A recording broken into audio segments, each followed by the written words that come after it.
लो जी काबिले गौर जरक ये इबादत ये समझो सुनने वाले दी भी सुनाने वाले दी भी। हाँ जी।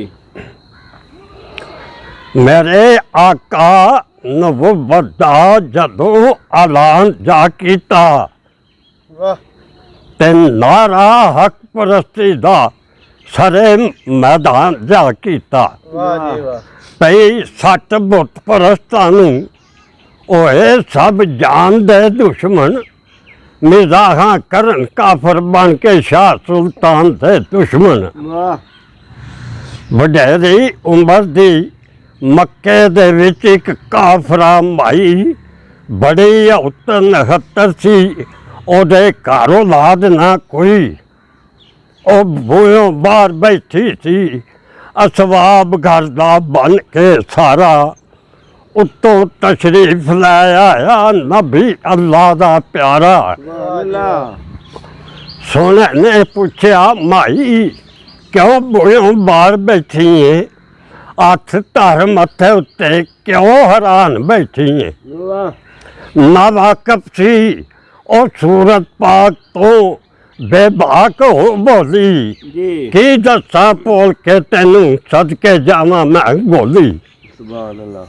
नवा एक आखदे मक्के दे विच है जादूगर वारा जो लगदा मथे उस दे बनदा नफर बेचारा। वाह बड़े इल्मां ते अकलां वाले उथे पलना अड़दे ने मैं सुनिया वेख के उसनूं ते पत्थर कलमा पढ़दे ने। सुभान अल्लाह मैं पेके चली हाँ चोरी जी। मते ओ जादू पा देवे पुराना दीन प्यो दादे दा मत मैनू भी भुल जावे।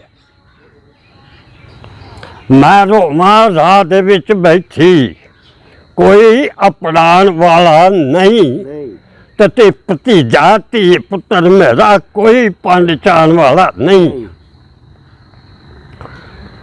सोने ने क्या माई तू ते छोट बसवासा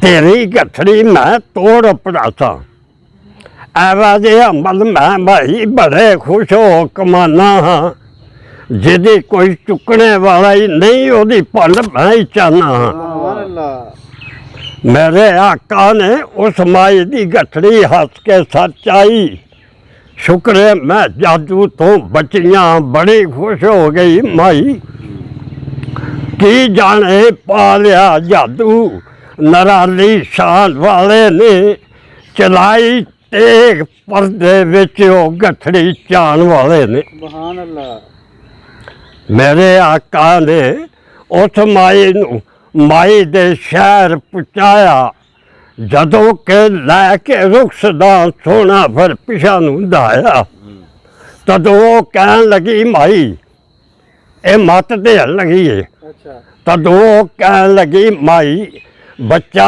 भी याद गल रखी ना उस दे मकर विच आवी ना उस दे जादू विच फसी। वाह तदों फिर बोलिया सी हस के ओ पुतला फिदा करदा वाह बाबा जी वाह। जिन्हों कहते ने जादूगर मैं ओ हाँ नूरे वाह दद्दा। सुभान अल्लाह मोहम्मद मोहम्मद मेरे आका ने उस नाई माई नूं अपनी अशनाई दी वाह डिग कदमां ते हशमत माई ने फिर ए दुआई दी वाह जी वाह तेरी